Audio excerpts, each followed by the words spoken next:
Mona Lisa की मशहूर painting दुनिया भर में मशहूर क्यों है?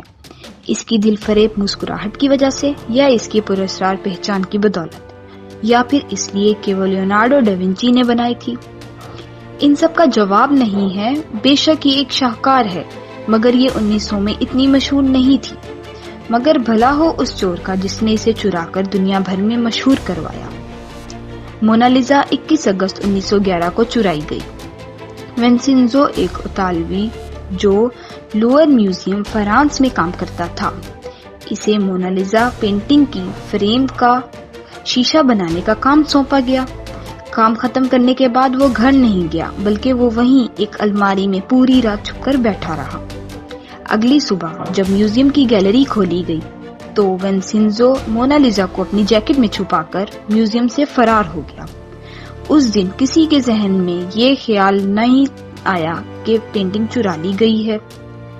वहां के कारीगरों ने सोचा कि शायद पेंटिंग अभी तकमील के मराहिल में हो, क्योंकि मोनालिसा उस वक्त इतनी मशहूर नहीं थी, इसलिए इस बात को इतनी अहमियत नहीं दी गई। पेंटिंग अभी गैलरी की दीवार पर लटकाई भी नहीं गई थी। लेकिन 2 दिन बाद जब एक मुसव्विर मोनालिसा का खाका बनाने गैलरी आया तो उसने हुक्काम को बताया कि तस्वीर तो वहां मौजूद ही नहीं है। इस तरह चोरी को मीडिया के जरिए पूरी दुनिया में पजीराई मिलने लगी। तमाम अखबारों ने खबर को सुर्खियों में शाये किया। लूवर म्यूजियम मशहूर हो गया। लोग म्यूजियम सिर्फ और सिर्फ तस्वीर की जगह खाली दीवार देखने आते। पुलिस कोई सुराग लगाने से कासिब थी, क्योंकि चोर विंसेंजो फरार इख्तियार कर चुका था।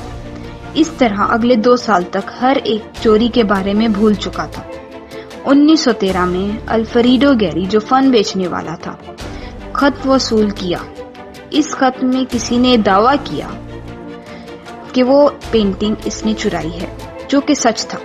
इस तरह वो फन बेचने वाला विंसेंजो से फ्लोरेंस, इटली में मिलने गया। इसने जाहिर किया कि ये पेंटिंग असली वाली है और ये कि इसने ये पेंटिंग पूरे 2 साल तक अपने बिस्तर के नीचे छुपाई रखी। जल्द ही विंसेंजो को पुलिस गिरफ्तार करके ले गई। कोर्ट में जब इससे पूछा गया कि इसने ऐसा क्यों किया, तो उसका जवाब था कि वो मोनालिसा के इश्क में मुब्तला हो चुका था।